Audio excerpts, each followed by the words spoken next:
Well, would you look who's here? Ahoy there, traveler!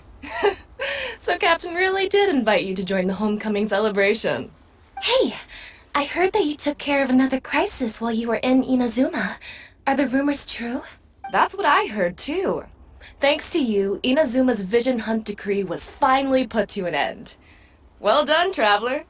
Captain's got quite the eye for people. She said she was sure that your trip to Inazuma would stir up some waves. And sure enough. Look at you, being so modest.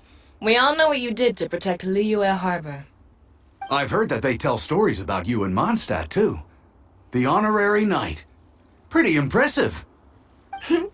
I'd say someone of your caliber would be right at home in the Crux. Right, sailors? That's right. Wow, I'm getting excited just thinking of being the traveler's crewmate. Hey, what do you say we arm wrestle? I was worried you'd be too busy to show up. Oh, Captain on deck! Captain, we were just trying to talk the traveler into joining the crew. Yeah, come on, Captain Beidou. Surely you've got a way to get the traveler on board. Well, she's on board right now for the celebration, isn't she? Yeah, but just one celebration together is not enough. You know what we mean, Captain. All right, I get it now. There is something special about you, traveler. You earned everyone's respect, myself included. So it goes without saying that the Crux would be honored to have a crew member such as yourself. No doubt about that. But then again, a hero like yourself doesn't just set off on a journey without some bigger purpose in mind. So should a hero really drop what they're doing just to spend day after day drifting at sea with us? Well, if that were the case, then the Crux, known for always moving forward to the next horizon, would instead be holding someone back. Right. I guess we didn't think that part through. Remember, rather than seeking out strong members to join us, you should be focusing on making yourselves the strongest that you can be. If we are powerful, they will come to us. Isn't that why everyone here chose to come aboard in the first place? Yes? A strong sailor is always looking for a sturdy ship. I guess I almost forgot the first lesson you ever taught me. Thanks for the reminder, Captain. Just be sure you all keep that in mind. Now, there's no more need to hound the traveler, as you were. The traveler and I have something to discuss. I'm glad you came. Welcome back aboard. Do I? Oh, to be honest, I don't care for that kind of reputation. I don't want people to see me like some big shot official from Yujing Terrace. But I'll take it as a compliment. I'm glad you see me as well respected. I can't go getting too caught up in my own reputation, though. That's certainly not how the Crux made it to where we are today. As the head of the fleet, my task is to keep us on the right course, no matter how turbulent the seas may become. But then again, the crew isn't usually this riled up. It's not that they're arrogant, they're just bubbling with ambition, that's all. Their excitement today comes from their great respect for you, both your strength and your character. So please, don't take it the wrong way. Oh, is that so? Well, it just so happens that we're doing some recruitment and training for new crew members while we're back. It'll be a first-rate chance to learn the life of a sailor. Since you're interested, why don't you come along and experience a sailor's life firsthand? I'm curious to see if you'll take the sea by storm in the same way you have on land. Nice. Come with me. Let's see how big of a splash you can manage.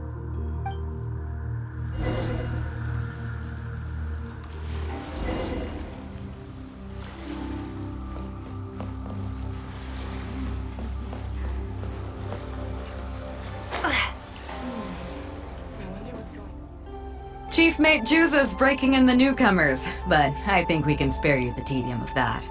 After this, the new crew members will be arranged into 2 teams for more specialized training, according to their own aptitudes and the needs of the fleet. One team will learn comprehensive survival skills, including maritime emergency rescue, marine meteorology, psychological counseling, and so on. They will serve as the support team for the fleet, ensuring safe navigation. That's why we call them the Shield of the Crux. That's right. You catch on quick. As one might expect, we call the other team the Spear of the Crux, because they'll be learning about naval warfare. They'll make up the armed portion of our crew. Also, they're responsible for handling the fleet's cargo deals. So, what do you think? Which team is for you? As I expected, you have a will to protect others. There are two main subjects that the Shield of the Crux focuses on: survival knowledge and entertainment. As I was saying earlier, survival knowledge includes prevention of injuries and diseases at sea, navigation and cartography, basic meteorology, etc. You can go learn about these skills from Yinxing, Huixing, and Liushi. They're all seasoned hands in their respective fields. Each sailor has their own strengths and weaknesses. I'm no rookie, of course, but you shouldn't underestimate the knowledge of the crew. If there's anything I'm most proud of in the fleet, it's my people. Go and get to work. I'll have some questions to test you later. I look forward to seeing how you do.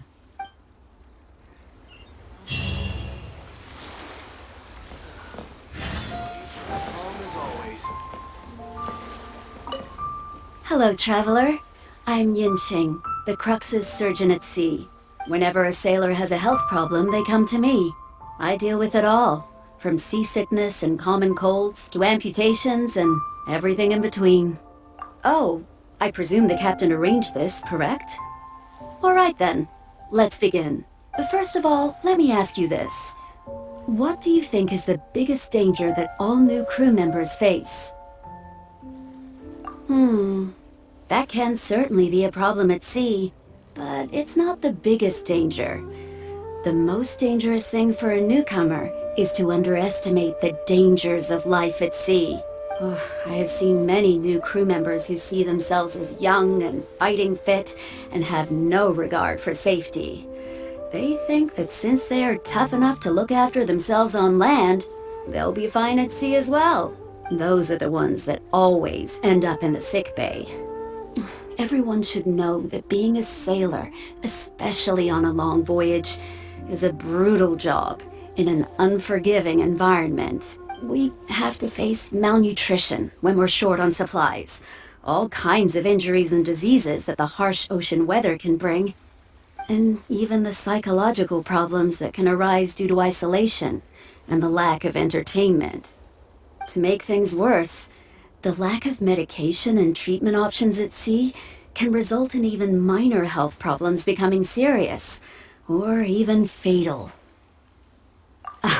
Oh, you probably thought I was joking, right? Well, that's not surprising. Most newcomers think the same way. But hopefully you now realize that with a little extra precaution, a lot of these things can be avoided. Well, I think that's enough for you to think over for now. Is there anything else you would like to know? Well, my pleasure. Okay, let's leave it there then. Be sure to take good care of your health.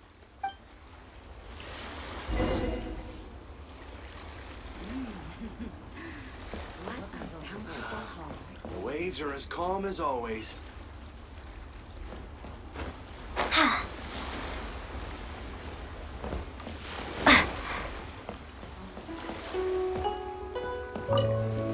Sorry about earlier, traveler. We were so caught up on getting you to join the fleet that we didn't notice we were going a little overboard. Good thing the captain stepped in. Oh! Well, in that case, you have come to the right person. I'm not just blowing smoke. You're looking at the most talented navigator in Liyue Harbor. I'll start by introducing some chart reading essentials for new sailors. Feel free to interrupt if you have any questions. Let's start with what to look for when you get a set of complicated charts. First, you should always look at any indicated shorelines, islands or reefs, water depths, hydrological conditions, and other hazards. With these features in mind, you can answer the basic question of, can I chart a safe course through this area? Visually, nautical charts are a little unique. Unlike land maps, most charts do not have a fixed scale, which means that it can be hard to precisely determine the exact distance between 2 points. The most advanced nautical charts come with a supplementary chart, which has different colored lines marked on it to indicate distances. It's worth mentioning that under my direction, the Crux is using these advanced kinds of charts. Some cartographers mark out other points of interest on their charts, usually with their own special symbols. If they don't leave any accompanying notes, they can be very difficult to interpret. Not only those, we have tattered and torn charts that we've picked up from all over the place. To be honest, it can be quite a challenge, even for me. Some of these charts are really old and have symbols that I've never seen before. But if we don't decipher them, we will certainly miss many secrets of the sea. Fortunately, we have the captain with us. She managed to find some ancient books on semiotics that I can use to study the charts further. I don't think anyone other than our captain can manage to get these kinds of resources. Old charts and ancient books on semiotics are not the kinds of things that are sold in your average marketplace. Oops, I've gotten off topic. Well, that just about covers the basics of chart reading. Is there anything else you would like to know, Traveler? My pleasure. A friend of Captain Beidou is a friend of mine.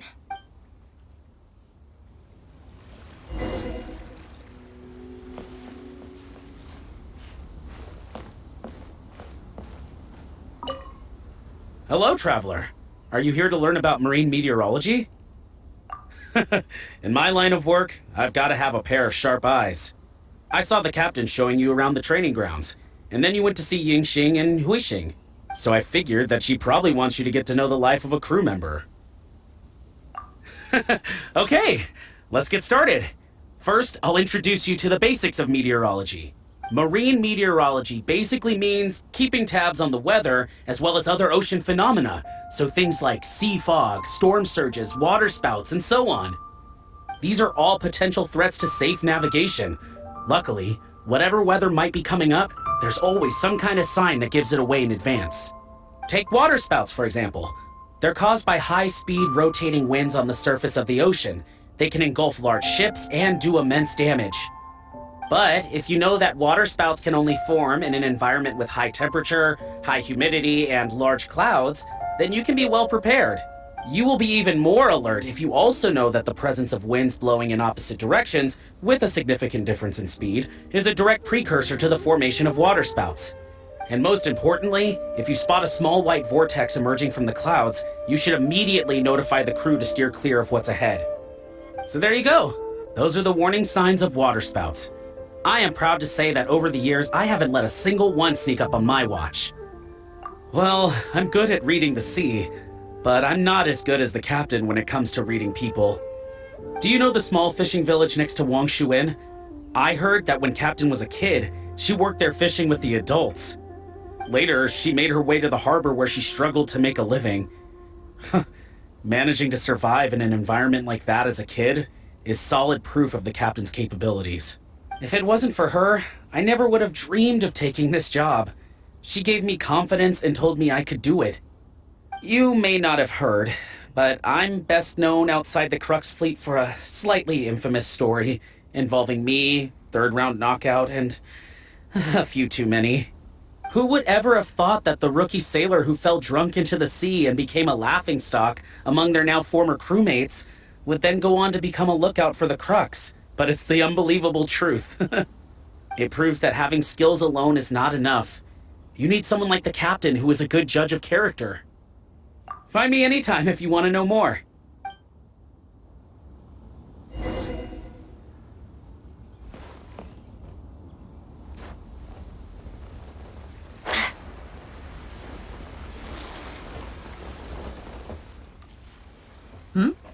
So you've already finished talking to the crew, huh? I thought it would take you a while longer. So, what did you think? Well, you sound confident, but don't underestimate the shield of the Crux. Gotta admit, though, I like your attitude, kid. Okay, let's get started.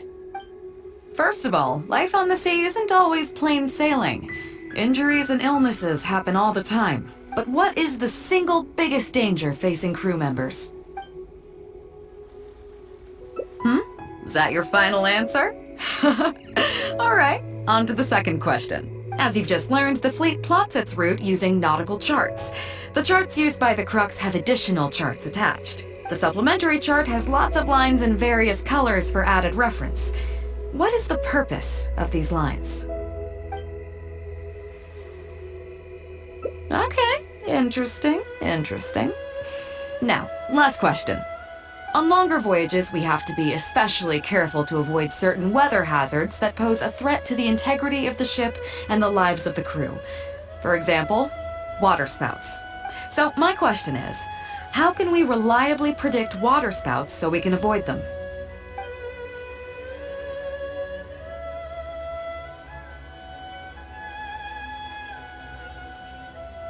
Okay, those are all my questions. Do you want to know how you did? I gotta say, each time I think I've wrapped my head around how great you are, you surprise me with something new. You got them all correct. They weren't the most difficult questions, but they weren't ones you could bluff your way through either. You've clearly been paying attention to my crew. Okay then, now it's time to apply that endless talent of yours to learning some new recreational activities. You need to realize that being out at sea might be fun for the first few days while everything's new, but before too long, looking at the same old sea every day and being so isolated from everything can really cause people to struggle mentally. That is why regular recreational activities are an absolute necessity. We offer a lot of fun courses for our newcomer training, including fishing, photography, chess. Oh, and thanks to Kazuha, these days we also offer poetry and music appreciation, as well as communal wind listening. Each newcomer has to participate in at least one, so that they've got some way of keeping themselves occupied at sea further down the line. Of course, if you'd prefer wrestling sea monsters with your bare hands, that can be arranged. Well, for today, at least, let's stick to the training schedule drawn up by Juza. If I remember correctly, it should be photography today. Come on, I'll show you. I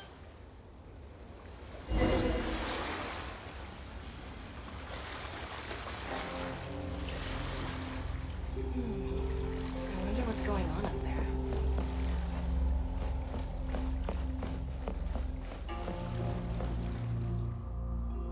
Listen up, everyone can go back and call it a day. The photography session has been postponed. What's going on here, Juza? Oh, Captain, there you are. Well, Captain, the photography teacher just sent word saying that she's fallen ill and doesn't want to risk coming in case she keels over in class. I see. That's quite unfortunate. Oh? Quite the multi-talented one, aren't you? In that case, why don't you help us out and lead the class today? Yeah, unfortunately, the original teacher canceled at short notice, so there's no time to schedule anything else instead. It would be great if the Traveler could step in as the teacher for the day. It's up to you, Traveler. Great, it's settled then. Juza, let's muster everyone over here to meet the new teacher. Yes, Captain.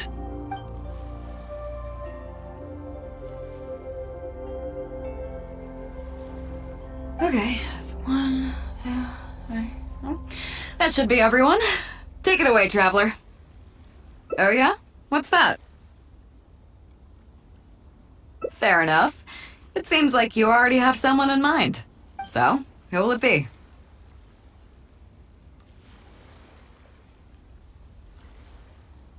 Me? Well, we could do that, or... Guyun Stone Forest looks extraordinary today. It'd be a pity to not capture the scenery for posterity. So how about we snap Guyun Stone Forest for today's class? Then there'd be no need for a model. Come on, Captain. We talked about this. The photography class is supposed to be portrait photography. Have you forgotten? Scenery looks nice at first, but it gets boring after a while. I bet it'd keep the crew more entertained if we got them learning portrait photography so they could record moments in each other's daily lives. Those were your exact words, Captain. Were they now? Strange. I don't seem to remember anything about that. Well, then in that case, how about Huixing? I bet she's perfect for the camera. Or Fuzhong. Or Mora Grubber. Even little Yue. Seriously, Captain? Little Yue? You're just trying to wriggle your way out of this. This isn't like you. You are the captain, after all. Of all of us, you're the best suited to being a model. I agree. You were the one who invited the traveler to be the teacher, so you should cooperate, Captain. Besides, Captain, you've never had your photo taken. It's high time you got one. You know, a heroic and striking kind of picture. We can even use it to promote the fleet during recruitment. Real funny, guys.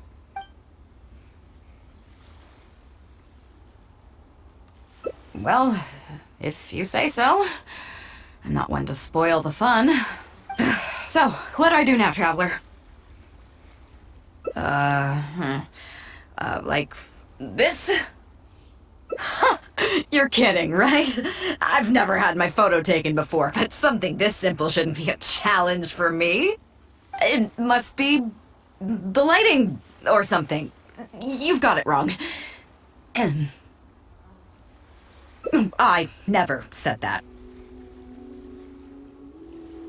You mean go somewhere else, then bring the final photo back as teaching material? Sounds good to me. That's a good idea, isn't it, guys? The lighting may still be a problem, but I'm open to persuasion. If you have a suitable place in mind, I can consider it. Just to be clear, I won't necessarily agree. It depends on the place you have in mind. The fishing village near Wangshu Inn? That place is deserted now, isn't it? How do you even know that place anyway? It's tiny. I don't think I've ever seen it on a single map. I'm surprised that you remember such a trivial detail. He's right, though. I did live there for a while. And now that you've mentioned it, it's given me the urge to go back and take a look around. Well then, let's go. We can take this opportunity to pay my old home a visit.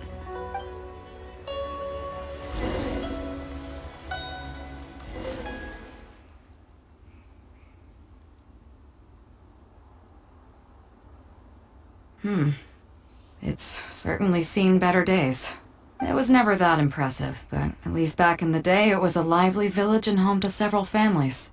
I wonder how long these last few old houses will remain standing. Nothing as dramatic as you might think. A few small incidents occurred, and then people began to leave. Come on, let's take a walk around. People used to call this place Downriver because the villagers apparently moved here from a place called Upriver. With them, they brought their knowledge of fishing, which had been passed down from generation to generation. I learned a lot from them when I was here. Now Upriver is long gone, and Downriver is all but deserted. It won't be long before no one even remembers what these places are called. To Zhong. I barely remember this name. You're right. I was only about 5 or 6 years old when I first arrived here. I was homeless and had to wander around the streets. I remember finally managing to find half a rice bun, but then a stray dog jumped out and snatched it away from me. Half a rice bun was not something I was willing to give up so easily at the time, so I chased it all the way to this neighborhood. Then a few fishermen saw us running and stopped me. They were kind enough to give me some food. Seeing me stop, the dog also stopped running, but straight away it keeled over and never got up again. Maybe it was too tired, or maybe it had starved to death. I went over and saw that the dog still had the half rice bun in its mouth. It didn't let go even at the very end. Poor thing. Had I known the dog was so weak, I would have let it take that half rice bun. I could tell they were wary of me at first. I was the dirty little kid who had just chased a dog to death over some scraps of food. But I got lucky. The village chief took pity on me and brought me to their home. That's how I ended up staying here. Do you know what the name Beidou means? Come on, I'll explain along the way. About a year or two after I arrived, the village chief fell ill during the winter and passed away. During that same period, the harvest was getting worse and the fishermen's catch was getting smaller day by day. Without the village chief to handle the situation, people began blaming each other. There were even rumors that some families had been overfishing and leaving nothing for the rest of the village to catch. But in the end, they all turned on me, saying that they shouldn't have ever taken me in. They said I was bad luck. They pointed to how that dog died on the first day I arrived. Next thing you know, the village chief dies, and then all the fish die out. They said I was a living curse, and the downfall of the village was all my fault. I told them that I didn't understand. I'm not a curse, I'm just Beidou. Then some of the villagers started shouting, and drove me out of the village. They shouted, "Nando controls life. Beidou controls death. Beidou controls death." Before then, all I knew about my name was that it had something to do with the stars. It wasn't until then that I realized that Beidou was a constellation. And the Alcor, one of its stars, was an omen of death. Here we are.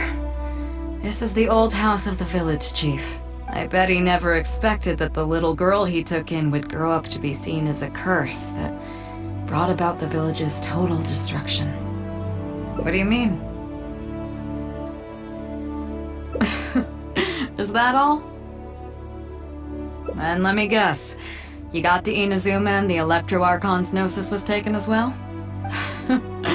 Well, you seem to wreak havoc on a grander scale than I ever could. Oh, I get it. You're trying to convince me that I'm not cursed. I appreciate it, and I'll take it. Let's not forget that the people whose names stick around are the ones who emerge from the stormy seas unscathed, and the ones who get swept away in the wind are the fledgling birds who couldn't hack it. I, for one, have never encountered a storm I couldn't weather. But your journey's far from over, isn't it? Just remember, there's no telling what else you might encounter in this vast world. So if you ever find some idiot trying to brand you as a scapegoat just because you're the one who lived to tell the tale, tell them Captain Beidou demands to have the honor along with you. Remember, you'll always have the captain of the Crux to back you up wherever you go. Two cursed scapegoats banding together for survival. Sounds like a recipe for disaster, but at the same time, I kinda dig it. I'm lucky to have a friend like you. Okay, it's time to get back to our photography. Right, teacher? Come on, let's not waste any time. Get it done while you can before I change my mind. So, do I need to strike a pose? All right. How about this?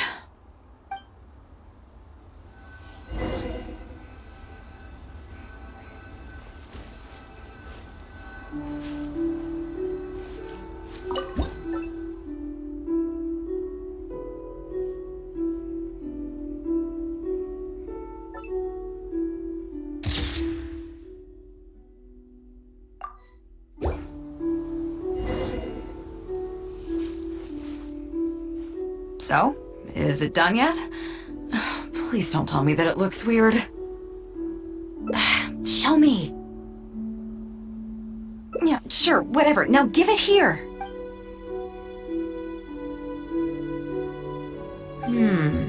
Yes. I see. All right. On behalf of the Crux, thank you very much for your photography class today. You've been an excellent teacher, and I couldn't be more satisfied. Now, as captain of the Crux, I am exercising my official right to requisition this photograph for future promotion and recruitment purposes. So I'm afraid I'll be holding on to this. That's fine with you though, right?